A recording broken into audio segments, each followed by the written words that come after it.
In 30 years of nursing, Carol Williams had never missed a single shift at Mount Sinai Hospital. Her colleagues would joke that she was more reliable than the subway schedule itself, arriving precisely 15 minutes early every morning with her thermos of black coffee and that familiar worn leather purse slung across her shoulder. Until October 15th, 1993, when she simply disappeared into the shadows of Queens Boulevard, leaving behind only questions that would haunt a community for 3 decades. Something wasn't right. From the very first moment her supervisor, Margaret Torres, noticed Carol's empty locker at 7:15 a.m. The cardiac unit buzzed with its usual morning chaos, but there was an unsettling void where Carol's steady presence should have been. Margaret had worked alongside Carol for 8 years, through budget cuts and double shifts, through the AIDS crisis that had stretched their small team beyond breaking points. She knew Carol's patterns better than her own family's. Carol Williams simply didn't disappear. The leather purse would become crucial evidence later, though nobody knew it that morning. Carol had carried the same burgundy bag for over a decade, its brass clasps worn smooth by thousands of openings, the strap darkened by years of New York subway commutes. Inside, she kept everything organized with the precision of someone who had spent her career managing life and death situations. Her Metro card in the front pocket, always loaded with exactly 1 week's worth of rides, her reading glasses in their blue felt case, and a small notebook where she jotted down grocery lists and patient reminders in her careful handwriting. But on October 15th, that purse never made it to Mount Sinai. Carol's roommate, Sarah Chen, would later tell police that she'd seen Carol gathering her things around 6:30 a.m., the same routine they'd shared for 2 years. Sarah worked nights as a medical technician and was usually getting ready for bed when Carol prepared for her day shift. They'd developed a comfortable rhythm, passing each other in the narrow hallway of their shared apartment on 41st Avenue, exchanging sleepy hellos and brief updates about their respective patients. If you've ever wondered how quickly a normal life can become a mystery that consumes an entire community, this case will show you exactly how it happens and why some stories stay with us long after the headlines fade. The investigation that followed would reveal just how many people had been watching Carol Williams without her knowledge, and how a single morning commute could hide secrets that would take 30 years to uncover. The Roosevelt Avenue subway station, where Carol caught the 7 train every morning, was a concrete maze of underground passages and echoing footsteps. During rush hour, thousands of commuters flowed through its turnstiles, their faces blank with the urban anonymity that makes cities both vibrant and dangerous. Security cameras existed in 1993, but they were sparse, often broken, and the footage quality was grainy at best. Most establishments along Carol's route relied on the assumption that broad daylight and busy sidewalks provided adequate safety. Margaret Torres made the first call to Carol's apartment at 8 a.m., her voice tight with the kind of worry that comes from knowing someone too well. When no one answered, she waited another hour, then called again. By 10 a.m., she'd contacted the hospital's Human Resources Department, who assured her that missed shifts happened, even to the most reliable employees. But Margaret had seen Carol work through the flu, through family emergencies, through personal heartbreak that would have kept most people home for weeks. This wasn't about a missed shift. This was about a woman who had vanished from the most routine part of her day, leaving behind a mystery that would test the limits of what a community could endure. The alarm clock's shrill cry cut through the pre-dawn darkness of the small apartment at exactly 5:45 a.m., just as it had every weekday for the past 2 years. Carol Williams reached across the narrow bed, her fingers finding the familiar button with the muscle memory of countless identical mornings. The radiator knocked its metallic rhythm against the wall, and somewhere in the distance, the early city buses wheezed to life along Northern Boulevard, carrying the first wave of Queens residents toward another day in Manhattan. Sarah Chen heard Carol's footsteps padding across the hardwood floor toward the bathroom. the same careful steps that had become the soundtrack to her own winding-down routine. As a medical technician working the graveyard shift at Elmhurst Hospital, Sarah had learned to appreciate the predictable cadence of Carol's mornings. It meant her day was ending just as Carol's was beginning, a perfect synchronization that made their cramped living situation feel less like an economic necessity and more like a functioning partnership. The shower ran for exactly 12 minutes. Carol had always been conscious of their building's ancient plumbing and the complaints from Mrs. Rodriguez in the apartment below whenever anyone took too long. The walls were thin enough that Sarah could hear Carol humming softly, usually something from the radio, though she never sang loud enough for Sarah to identify the melody. It was one of those small intimacies between roommates, knowing someone's private moments without ever discussing them. By 6:15, Carol was dressed in her standard uniform, navy blue scrubs that she'd pressed the night before, white sneakers with new laces, and the small gold cross necklace her mother had given her when she'd graduated from nursing school. She moved through her morning routine with the efficiency of someone who had streamlined every unnecessary motion out of her life. Coffee first, black and strong, prepared in the small percolator that had been a housewarming gift from her sister Jennifer. 2 pieces of wheat toast, lightly buttered, eaten while standing at the kitchen counter and reviewing her schedule for the day. Sarah was pulling off her own scrubs when Carol appeared in the narrow hallway, already wearing her coat and adjusting the strap of that familiar burgundy leather purse across her shoulder. They'd had this encounter hundreds of times before. 2 women whose lives intersected only at the margins, but who had developed a genuine fondness for each other through shared late-night conversations about difficult patients and the peculiar camaraderie of healthcare workers. "Mrs. Patterson is being discharged today," Carol mentioned, referring to an elderly woman who'd been in the cardiac unit for nearly 3 weeks. Sarah nodded, understanding the mixed emotions that came with successful patient outcomes. You celebrated the recovery while mourning the loss of connection, the strange intimacy that developed between caregivers and those who depended on them for survival. "Will you be home for dinner?" Sarah asked, though she knew the answer. Carol always tried to be home by 7, unless there was an emergency or a shortage of staff. They'd planned to watch a movie together that evening, something light to decompress from their respective shifts. "Should be," Carol replied, checking her watch.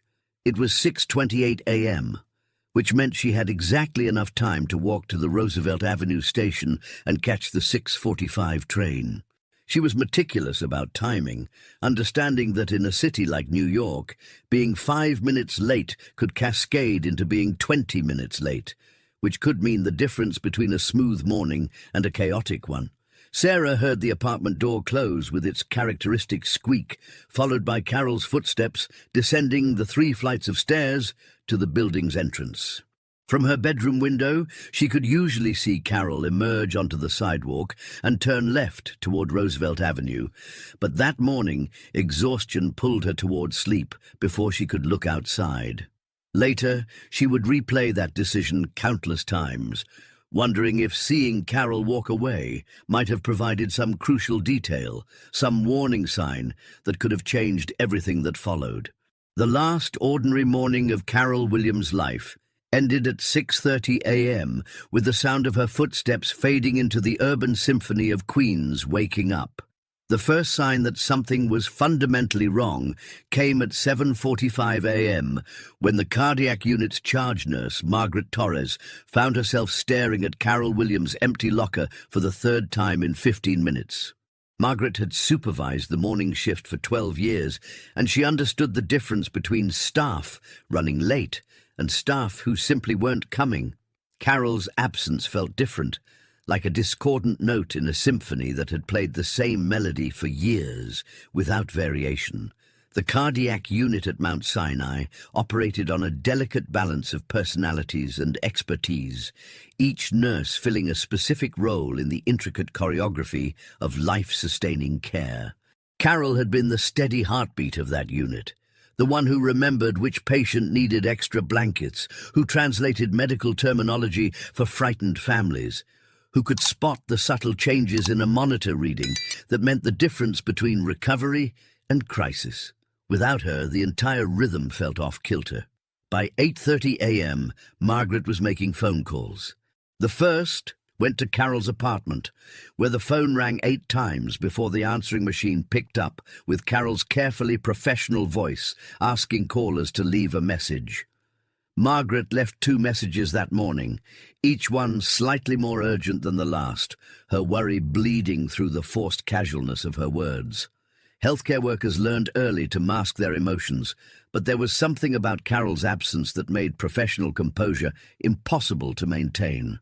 The second call went to the hospital's Human Resources Department, where a bored administrative assistant assured Margaret that unexcused absences happened all the time, even among the most reliable staff.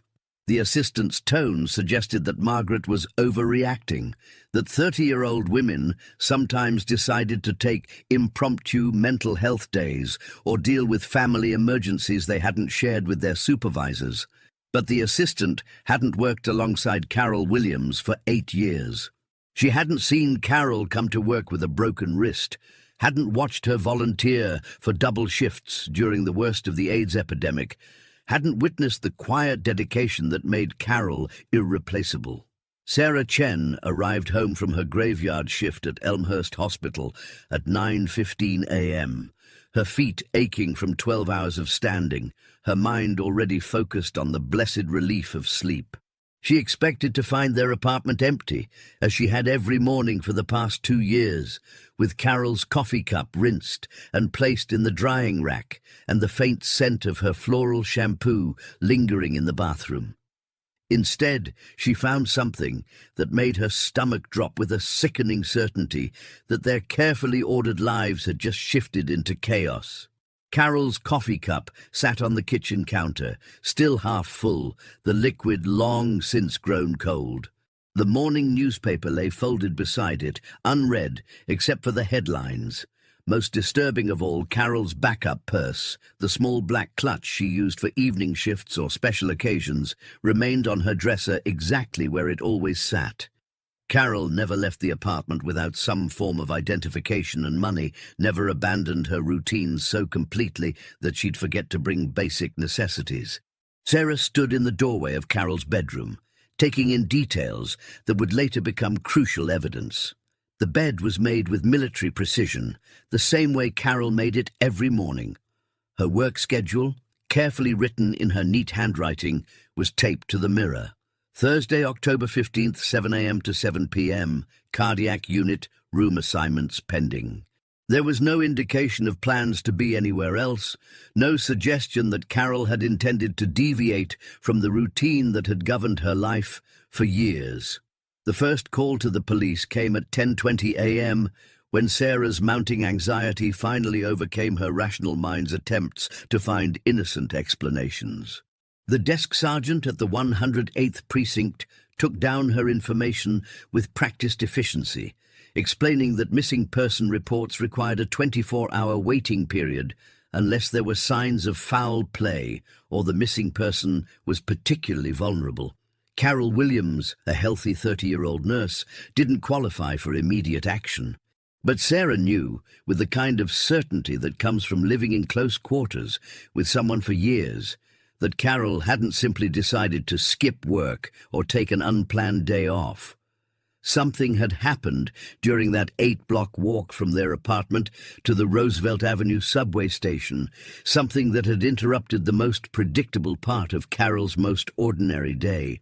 Detective Mike Sullivan had seen enough missing person cases to know that most of them resolved themselves within 72 hours, usually with embarrassed explanations and relieved families. When Carol Williams' case landed on his desk on October 16, 1993, he approached it with the methodical professionalism that had served him well during 15 years with the New York Police Department, but without the sense of urgency that might have made all the difference in those crucial first days. Sullivan was a Queens native who understood the peculiar anonymity of urban life, how someone could vanish into the subway system and emerge anywhere in the 5 boroughs without leaving a meaningful trail. The city swallowed people daily, not through malice but through sheer overwhelming complexity.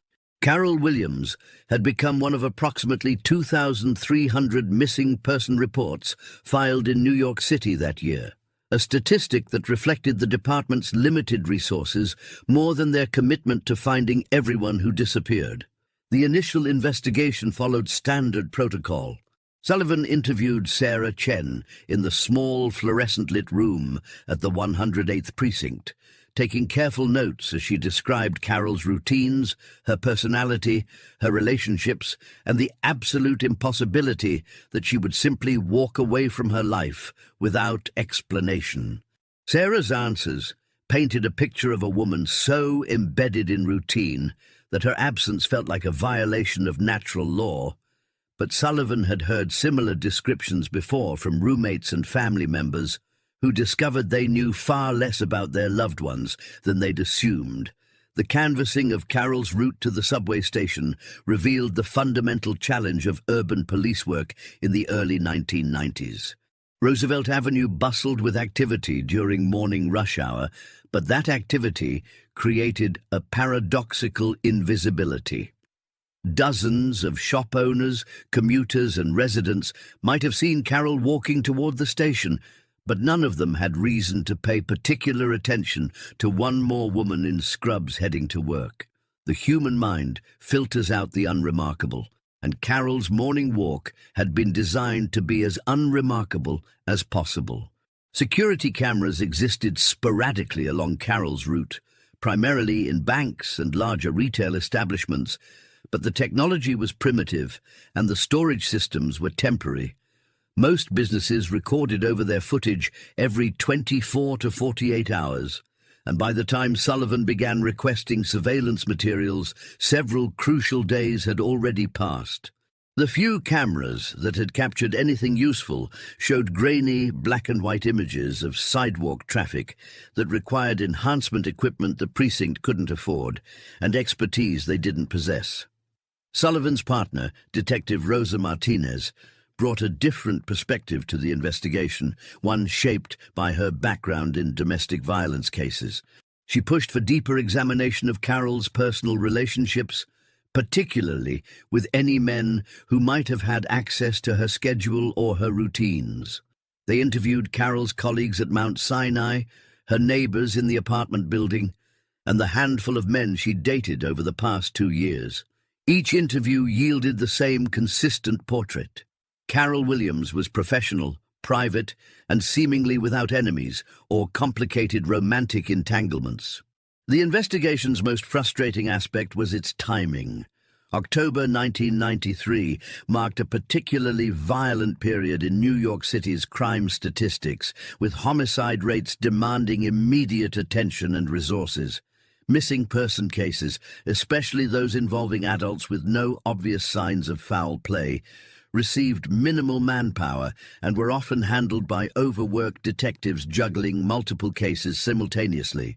Sullivan found himself spending mornings on Carol's disappearance and afternoons testifying in court about unrelated robberies, evenings processing domestic violence calls, and weekends catching up on paperwork from cases that had gone cold months earlier. The break they needed never came. No witnesses emerged with crucial information. No physical evidence pointed toward a specific suspect or location. Carol's bank account remained untouched, her credit cards unused, her apartment undisturbed, except for the growing pile of mail that Sarah collected from their mailbox each day. The investigation began to resemble dozens of others in Sullivan's files.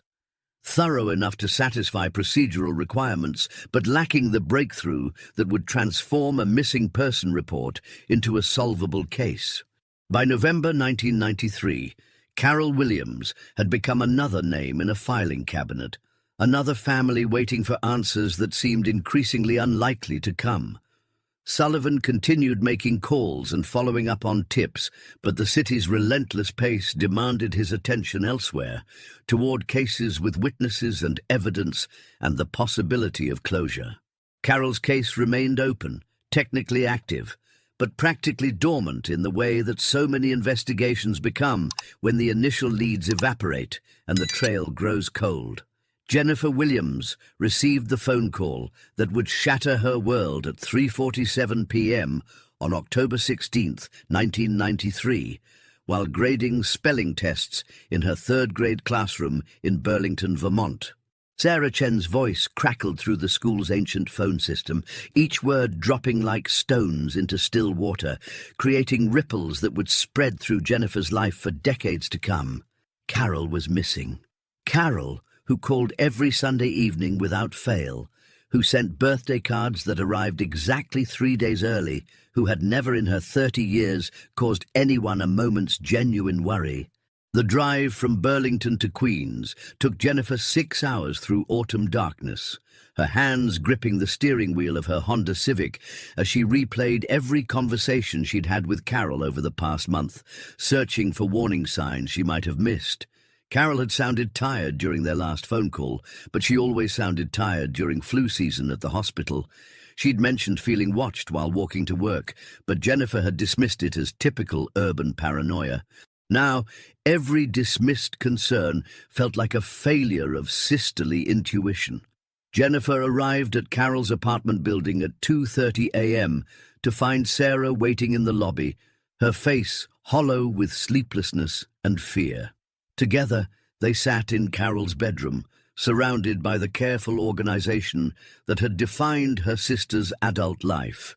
Jennifer touched Carol's pillows, still carrying the faint scent of her shampoo, and felt the crushing weight of how quickly normalcy could become evidence of something terrible. The next morning, Jennifer began the most important campaign of her life. She started at Kinko's on Northern Boulevard, spending her meager teacher's salary on photocopying 500 flyers featuring Carol's nursing school graduation photo and the stark black letters of "missing" across the top. The young man operating the copy machine handled the flyers with the casual efficiency of someone who printed missing person posters regularly, as if human disappearances were as routine as birthday party invitations. Walking the streets of Queens with a stack of flyers and a roll of tape, Jennifer discovered a community she'd never known existed. Mrs. Rodriguez, the elderly woman who lived below Carol's apartment, emerged from her building with tears in her eyes and stories about how Carol had helped her carry groceries up 3 flights of stairs every week for 2 years. The bodega owner on Roosevelt Avenue remembered Carol buying the same breakfast every morning, always having exact change, always saying thank you in Spanish despite her obvious discomfort with the language. Each conversation revealed another facet of Carol's life that Jennifer had never fully understood. Her sister hadn't just been a nurse who happened to live in Queens. She'd been woven into the fabric of a neighborhood, connected to dozens of people who noticed her absence, like a missing note in a familiar song. The Korean family who ran the laundromat had expected Carol to pick up her dry cleaning on Friday. The pharmacist at Duane Reade had Carol's monthly prescription ready and waiting. Even the subway token booth clerk recognized Carol's photo and remembered her consistent morning commute. Jennifer's grassroots investigation began to uncover details that the police had missed or dismissed. A construction worker named Miguel Santos remembered seeing a man following women near the Roosevelt Avenue station during morning rush hour, always staying far enough behind to avoid confrontation, but close enough to observe their routines. The description was vague, but it was more than the official investigation had produced. The alliance between Jennifer and Carol's neighbors grew stronger as weeks passed without answers from the authorities. Mrs. Rodriguez organized a prayer circle that met every Tuesday evening in the building's courtyard. The bodega owner, Hector Morales, refused to remove Carol's missing poster from his window, even after newer ones had covered it completely. These small acts of defiance against forgetting became the foundation of a community determined to remember Carol Williams long after the police had moved on to more pressing cases. Jennifer took unpaid leave from her teaching position and moved into Carol's apartment, transforming the living room into a command center for the search. Maps of Queens covered the walls, marked with colored pins indicating where witnesses had seen Carol or someone matching her description. Phone logs documented every tip, every lead, every dead end. The apartment became a shrine to methodical hope, to the belief that enough determination could overcome institutional indifference and bring Carol home. But as October became November and November became December, Jennifer began to understand the weight of searching for someone in a city of 8 million people, where privacy was sacred and anonymity was survival. 3 years after Carol Williams disappeared, Detective Mike Sullivan cleaned out his desk at the 108th Precinct for the last time, packing 22 years of police work into 2 cardboard boxes that barely contained the weight of unfinished business. Carol's case file, now expanded to include hundreds of pages of witness statements, forensic reports, and dead-end leads, occupied a full drawer in the precinct's filing system, just another folder in the endless catalogue of mysteries that define urban law enforcement. Sullivan's replacement, Detective Anthony Ricci, inherited Carol's case along with 14 other active missing person investigations and a caseload that included 2 ongoing homicides, a series of armed robberies, and the daily chaos of Queens criminal activity. During their transition meeting, Sullivan spent less than 10 minutes summarizing Carol's disappearance, acknowledging with the weary honesty of a career police officer that the case had grown cold beyond the reach of conventional investigation. The passage of time had transformed Carol's absence from an emergency into a fact of life. Sarah Chen moved out of their shared apartment in March 1995, unable to bear the daily reminders of her missing roommate, but also unable to pack away Carol's belongings. The bedroom remained exactly as Carol had left it, a museum of interrupted routine that Sarah visited twice a week to water the small philodendron on Carol's windowsill and to sit quietly among the remnants of a life that had simply stopped. Jennifer Williams returned to Vermont in September 1994, but her teaching career never fully recovered from the months she'd spent searching for her sister. Students and parents recognized the hollow look in her eyes, the way her attention would drift during parent conferences whenever someone mentioned sibling relationships or family tragedies. She continued making monthly trips to Queens, each visit shorter and more hopeless than the last, but driven by the terrible mathematics of abandonment. Stopping the search felt like killing Carol a second time. The community that had rallied around Carol's disappearance gradually returned to their own concerns, though traces of her presence lingered in unexpected places. Mrs. Rodriguez continued setting aside Carol's mail, creating neat stacks of catalogues and bills that no one would ever claim. Hector Morales kept Carol's missing poster in his bodega window until it faded to ghostly illegibility, replaced periodically with fresh copies that Jennifer brought during her visits. These small acts of remembrance became rituals of resistance against the city's relentless capacity to erase the inconvenient dead. The investigation's momentum had dissipated long before Detective Ricci formally suspended active efforts in 1997. The few leads that emerged during those intervening years proved to be false alarms, mistaken identity cases involving women who resembled Carol, sightings reported by well-meaning strangers who wanted to help, but whose descriptions never quite matched the missing nurse's distinctive features.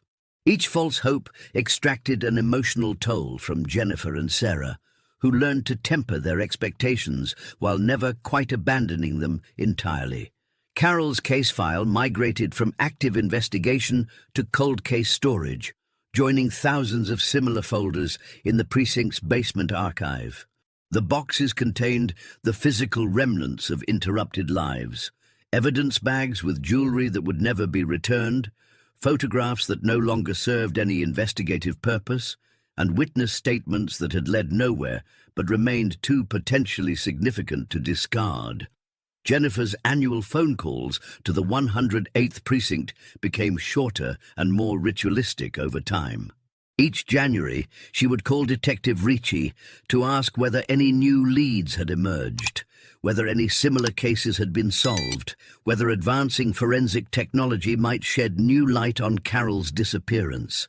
Ricci always promised to call if anything developed, and Jennifer always thanked him with the polite desperation of someone who knew she was asking the impossible but couldn't stop herself from asking. By 2000, Carol Williams had been missing for 7 years, long enough for her disappearance to feel permanent rather than temporary, long enough for Jennifer to begin the painful process of imagining a life without the phone call that would bring her sister home. The search had not ended, but it had evolved into something closer to mourning, a quiet acknowledgement that some mysteries are too deep for resolution and some losses too complete for healing. The silence surrounding Carol's fate had become its own presence, filling the spaces where answers should have been with the weight of unanswered questions that would define everyone who had known and loved her. 25 years after Carol Williams vanished from Roosevelt Avenue, a routine digitization project at the 108th Precinct breathed unexpected life into dozens of cold cases that had been gathering dust in basement storage rooms. Detective Maria Santos, newly assigned to the precinct's cold case unit, had volunteered to oversee the conversion of old evidence to digital format, a tedious process that involved scanning thousands of documents, photographs, and witness statements into searchable databases. The work was mind-numbing and methodical, requiring the kind of patience that separated career detectives from those who burned out after a few years. Santos spent her days hunched over scanner equipment in a windowless room that smelled of aging paper and forgotten hopes, processing cases that had defeated some of the department's best investigators. Each file represented someone's worst nightmare, someone's missing piece, but the sheer volume of unresolved cases made individual tragedies blur together into an overwhelming tapestry of human loss. Carol Williams' file arrived on Santos's desk on a Tuesday morning in March 2018, distinguished from hundreds of others only by its thickness and the meticulous organization that suggested someone had cared deeply about finding answers. Santos had seen similar files before, cases where family members had refused to let go, where love had manifested as obsessive documentation and relentless follow-up calls. She approached Carol's case with professional detachment, expecting to find the usual collection of dead-end leads and exhausted possibilities. The breakthrough came from an unexpected source, a small cardboard box labeled Misca Video Evidence, property of Estrella Bodega, that had been stored with Carol's file but never properly processed. Inside, Santos discovered 3 VHS tapes with handwritten dates spanning October 12, 1993, along with a brief note from the original investigating officer explaining that the bodega owner had provided security footage, but that viewing equipment had been unavailable at the time of the investigation. Santos requisitioned an ancient VHS player from the precinct's evidence room and spent her lunch break watching grainy black and white footage of Roosevelt Avenue sidewalk traffic from 25 years earlier. The quality was terrible, the timestamp barely legible, but the footage captured something that had been overlooked for a quarter century. Clear images of Carol Williams walking past the bodega at 6:41 a.m. on October 15, 1993, her burgundy purse visible against her dark coat, her stride confident and purposeful. But Santos noticed something else that made her replay the footage a dozen times, adjusting contrast and brightness settings to enhance the images. 20 feet behind Carol, maintaining a consistent distance, walked a tall figure in a dark jacket, someone whose body language suggested deliberate surveillance rather than coincidental travel. The figure stayed far enough back to avoid drawing attention, but close enough to maintain visual contact, matching Carol's pace when she slowed down and quickening when she moved faster. The discovery sent Santos digging deeper into the original investigation files, searching for any mention of surveillance or stalking that might have been dismissed as paranoia. She found Jennifer Williams' witness statement from 1993, which included a passing reference to Carol feeling watched during her morning commute, a concern that had been noted but never thoroughly investigated. Santos also discovered interview notes with Carol's neighbors, mentioning a man they'd seen loitering near their building's entrance, always during hours when Carol would be leaving for work. Enhancement technology available in 2018 revealed details that had been impossible to discern in 1993. The stalker appeared to be a white male, approximately 6 feet tall, wearing what looked like building maintenance clothing or work boots. Most significantly, he carried keys that were visible when he raised his hand to check his watch, suggesting he had legitimate access to buildings in the area. Santos began cross-referencing building employee records with the original witness statements, looking for patterns that had been missed during the initial investigation. The digitized footage became the foundation for reopening Carol Williams's case after 25 years of silence. Santos submitted paperwork to reactivate the investigation, knowing that most cold cases never received the resources necessary for meaningful progress. But Carol's case was different now, armed with visual evidence and enhanced by forensic technologies that hadn't existed when she first disappeared. For the first time since 1993, someone was watching Carol's stalker as intently as he had once watched her. Detective Maria Santos had been working cold cases long enough to know that the most dangerous predators often hide in plain sight, protected by the mundane respectability of steady jobs and neighborly facades. When she began investigating the man captured following Carol Williams in the 1993 security footage, she started with the most obvious possibility: someone with legitimate access to Carol's building and intimate knowledge of her daily routines. Harold Brennan had been the building superintendent at Carol's 41st Avenue apartment complex for 6 years when she disappeared, a position that required him to maintain master keys to every unit and gave him unrestricted access to tenant information, including work schedules, emergency contacts, and personal habits. His employment application from 1987 painted a picture of reliability and competence, with glowing references from previous landlords who praised his attention to detail and willingness to work irregular hours. But Santos discovered that building management in 1993 had been far less sophisticated than modern standards required. Background checks were cursory, references were rarely verified, and tenant complaints were often handled informally rather than documented in writing. When Santos requested Brennan's complete employment file, she found a thin folder containing basic paperwork and a single note about tenant relations concerns that had never been investigated or resolved. The deeper Santos dug into Brennan's history, the more disturbing patterns emerged. Phone records from 1992 to 1993 showed dozens of calls from female tenants to the building's management company, reporting maintenance requests that Brennan had delayed or ignored, complaints about him entering apartments without proper notice, and uncomfortable encounters in hallways and common areas. Each complaint had been handled individually, without anyone recognizing the pattern of predatory behavior that became obvious when viewed collectively. Mrs. Rodriguez, now 83, and still living in the same apartment below where Carol had disappeared, remembered details about Brennan that she hadn't shared with police in 1993. Santos found her in the building's courtyard, feeding pigeons from a paper bag while surrounded by the urban symphony of Queen's traffic and children playing. When Santos showed her Brennan's photo, Mrs. Rodriguez's expression shifted from polite cooperation to visible distress.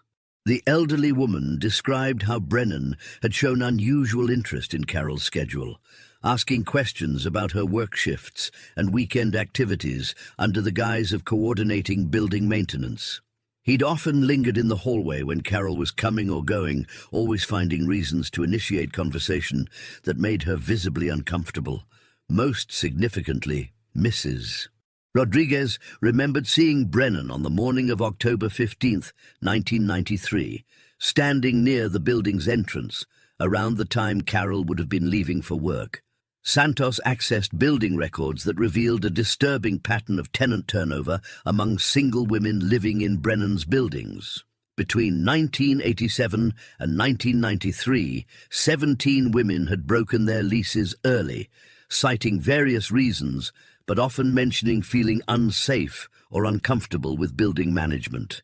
Several had forfeited security deposits rather than complete their lease terms, suggesting they'd been desperate to leave despite significant financial loss. The investigation into Brennan's current whereabouts led Santos through a maze of employment records and address changes that suggested someone deliberately obscuring their trail. After leaving the 41st Avenue building in late 1993, just weeks after Carol's disappearance, Brennan had worked for a series of property management companies throughout Queens and Brooklyn, never staying in one position for more than 2 years. Each job change coincided with tenant complaints or management concerns, but the complaints had never been serious enough to warrant police involvement. Santos finally located Brennan in 2018, working as a maintenance supervisor for a large apartment complex in Astoria, living alone in a basement apartment that came with his job. When she surveilled the building, she observed him watching female tenants with the same calculating attention that had been captured in the 1993 security footage, maintaining careful distance while tracking their movements with predatory focus. The building where Brennan currently worked housed over 200 tenants, predominantly young professionals and students attracted by affordable rent and proximity to Manhattan. Santos began interviewing female tenants and discovered a familiar pattern of complaints: maintenance requests that required multiple visits, unexpected appearances in common areas, and an uncomfortable sense of being watched that tenants attributed to urban paranoia rather than specific threats. 25 years after Carol Williams disappeared, her case had led Santos to a predator who had been hiding in basement apartments and maintenance rooms, using his position as building superintendent to stalk and terrorize women who trusted him with keys to their homes and access to their private spaces. The investigation was no longer about one missing nurse, but about decades of victims who had never realized they were being hunted by someone they saw every day. The search warrant for Harold Brennan's basement apartment arrived on Detective Maria Santos's desk at 6:47 a.m. on November 15, 2018, signed by a judge who had reviewed 25 years of circumstantial evidence and found probable cause in the accumulated weight of surveillance footage, tenant complaints, and behavioral patterns that painted a picture of predatory obsession.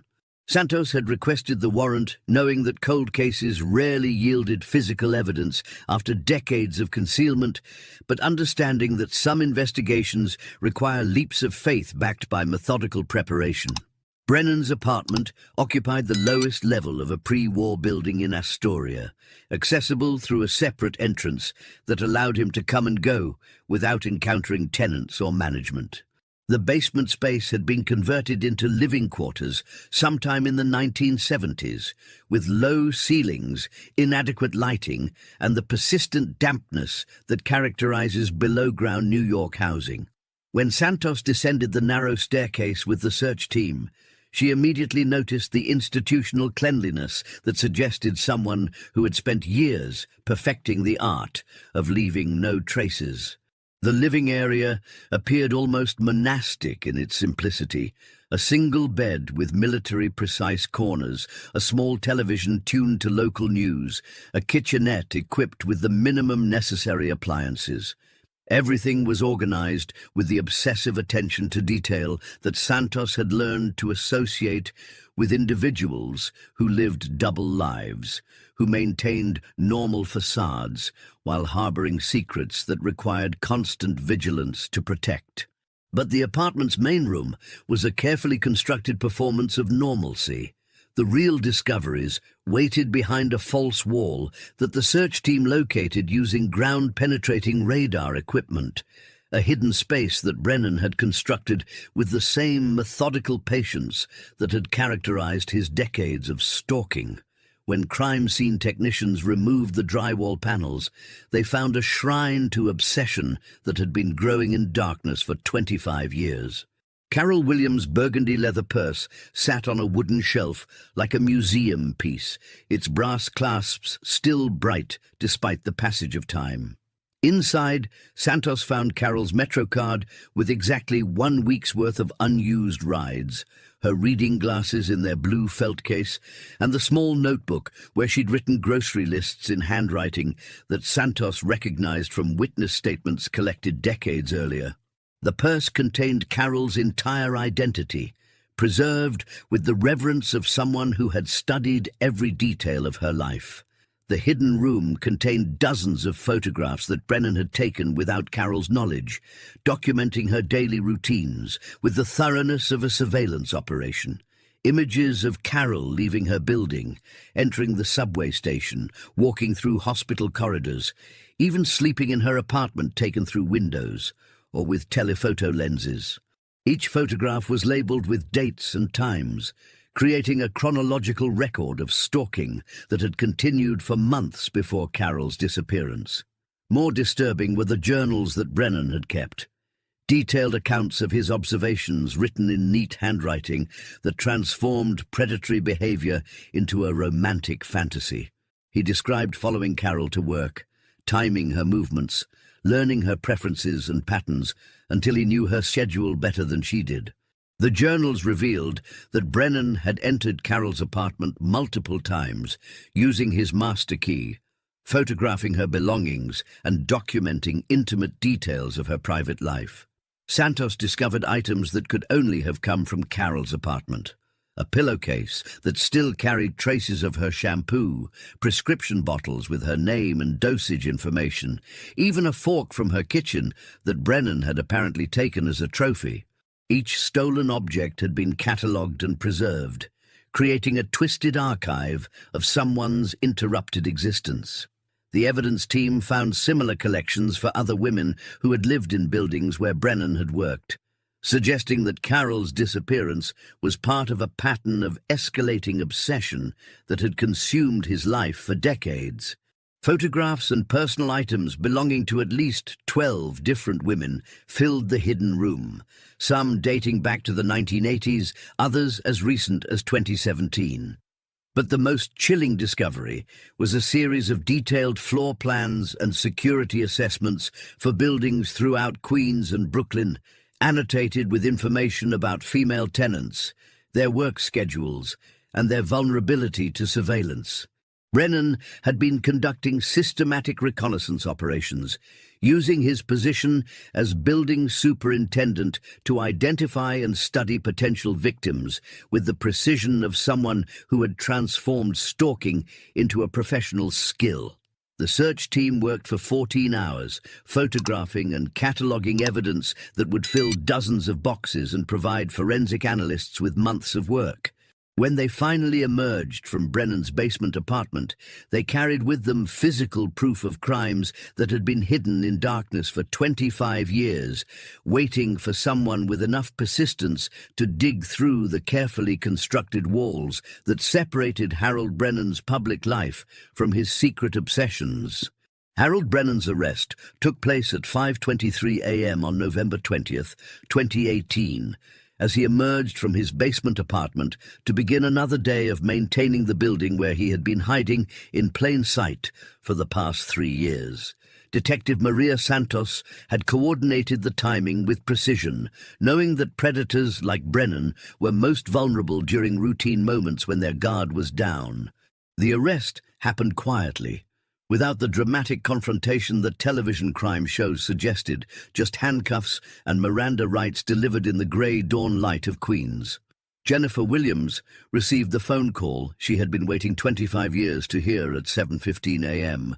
while preparing breakfast in her Burlington kitchen.